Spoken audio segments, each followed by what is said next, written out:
Let me ask you something, my friend. When was the last time that you felt inspired? Like really lit up from the inside? If it's been a while, you're definitely not alone and you are not broken. Sometimes in this midlife season, we get so caught up in taking care of everything and everyone that we forget what makes us feel alive.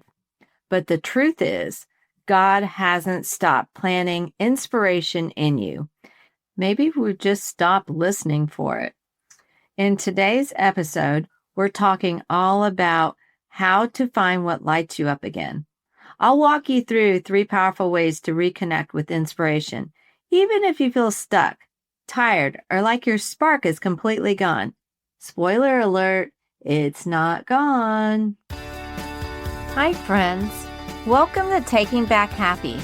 I'm your host, Gina Granville, God's girl, retired homeschool mom of 4, empty nester, Gigi, essential oil and exercise enthusiast, Christian life coach, and someone who's taken back her own happy. I know many of you feel exactly like me in these midlife years, a sort of loss of direction, but way too young and vibrant to sit on the porch and just watch life go by. What if you could reimagine your life, finding deep joy, renewed passion, and purpose, and plenty of adventure in these midlife years? If you're ready to rediscover God's joy and purpose in this season of life, throw on those walking shoes, pop in those earbuds, and join me right here as we take back happy together.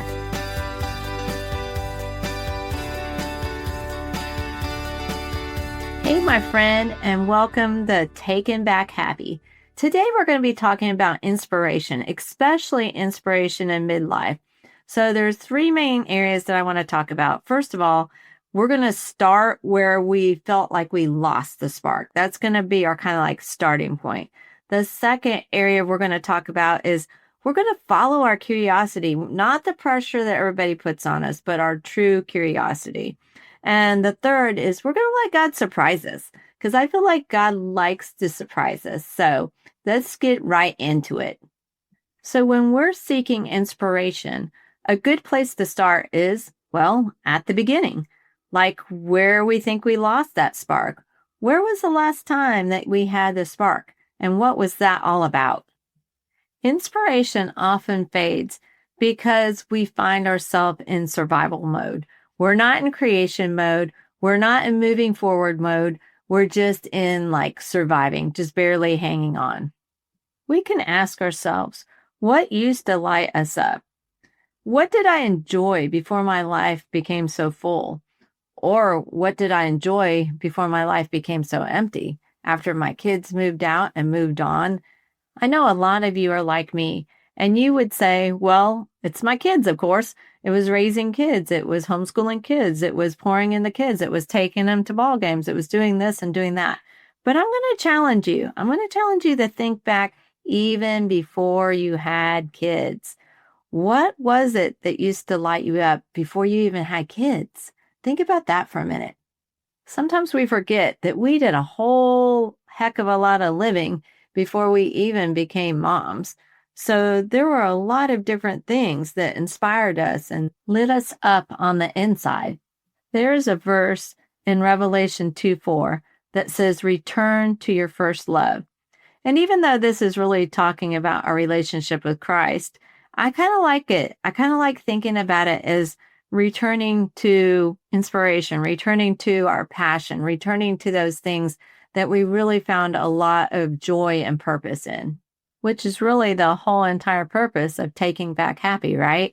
One of the things I recommend that you do is journal about it.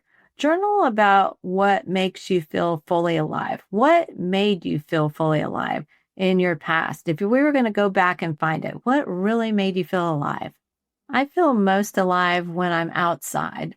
I feel alive when I'm challenging myself physically. I feel alive when I'm with my friends and my family. I feel alive when I'm laughing and being silly and ridiculous. All those things help me feel alive again. I can't think about losing our lost spark without thinking of that song, You've Lost That Love and Feeling. And I just love that song. I think it's so like, I don't know, melancholy and so thought provoking because the guy's like, you lost that love and feeling. And then and that one part, he's like, it's gone, gone, gone. I'll do you a favor and not sing, but it's just so true. Whether it's a relationship with someone else or a relationship with ourselves, we do not want to lose that love and feeling. Let's go back and find it, my friends. Which leads me into my second point. We want to follow our curiosity. This is the thing that's kind of throws you off sometimes. It's like being curious is something that we did all the time when we were a kid. We were constantly curious. We wanted to find things out. We wanted to figure things out. We wanted to do this. We wanted to do that. But sometimes as we get older, we lose that curiosity just like we lose our inspiration. So we want to follow our curiosity and not the pressure that other people put on us, those shoulds and those things that we think we should do because we're a certain age or because we're at a certain point in life or because whatever circumstances we have.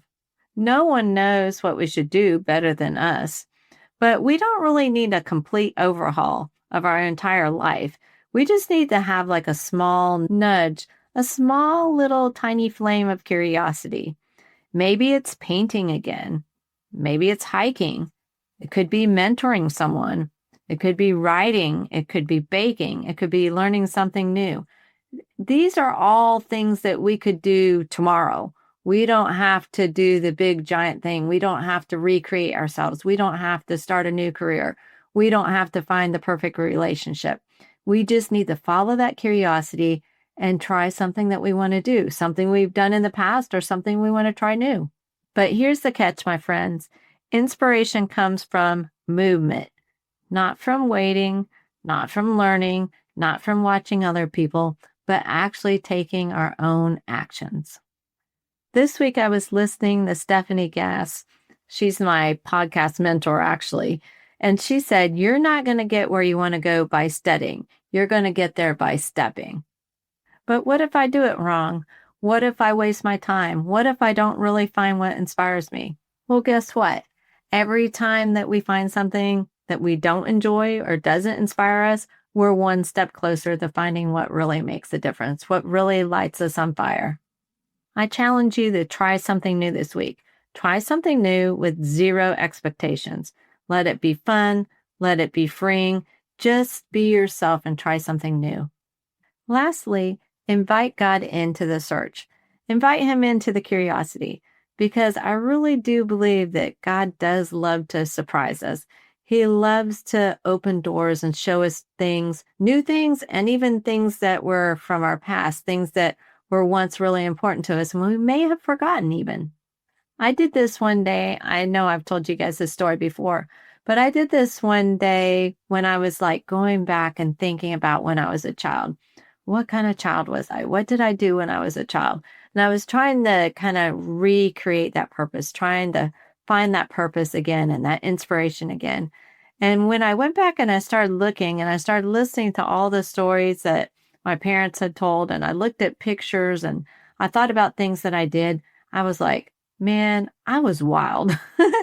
I mean, it sounds crazy, but I was wild. That's just how I was created to be. And when I thought about that, I didn't think about it in a negative view. I thought about it in a really positive view. I was like, yeah, I was. That makes me feel alive when I'm wild. Even now, when I go out and I do something wild or something different or something that really stretches me, I feel alive. So we can look to our past for hints, but sometimes what inspires us now is quite different than what inspired us when we were 20 years old or 30 years old. And that's okay. God may be planting a new dream in your heart, something that fits with your current season, something that'll meet you where you are today. What's kind of cool is we don't have all of that societal pressure that we had when we were younger. When we were younger, we were like, okay, you graduated from high school. Now you should go to college or you should get a job. And then we graduated from college or we got a job and then we're like, oh, now we should meet someone and we should settle down and get married. And then we met someone, settled down and got married. And then we're like, oh, now we should have kids. There's just like so much pressure that society puts on you. And everybody thinks this is what you're supposed to do. Well, in midlife, we don't have that pressure on us anymore. The only pressure we may have is where people are saying, oh, your best days are behind you. You just need to sit in a rocking chair on the porch. And we're like, heck no. Heck no. We're putting those earbuds in and we are hitting the road and we're going to go do something fun. So we want to trust that we can be inspired today. We want to trust that our best, most joyful days are in front of us, not in our rearview mirror, but in front of us. In Isaiah 43:19, it says, behold, I am doing a new thing. I remember years and years ago, even when my kids were little, someone gave me that verse and was praying that over me. And I was really encouraged by that. God is always doing a new thing in our life.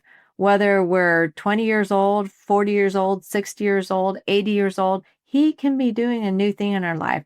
When we're open to that, when we're curious about that, we're looking for that, we can go back and find that lost spark. We can follow our curiosity and we can let God surprise us and open new doors. It's all about taking back happy, my friends. I hope today's episode reminded you that inspiration isn't something we grow out of. It's something that we can grow back into. We're not too old. It's not too late. We're not too busy. We can feel excited again. We can be excited about life and passionate about what God's doing in our life and what we're learning and what we're discovering about ourselves at this age. He created us to live with passion, purpose, and joy, and He's still doing the new thing.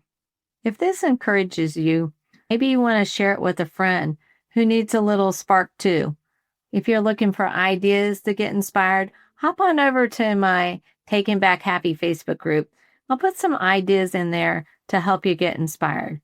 And until next time, keep taking back your happy, one inspired step at a time. I'm cheering you on, my friends. If this podcast blessed and encouraged you today, I'd love for you to share it with your friends.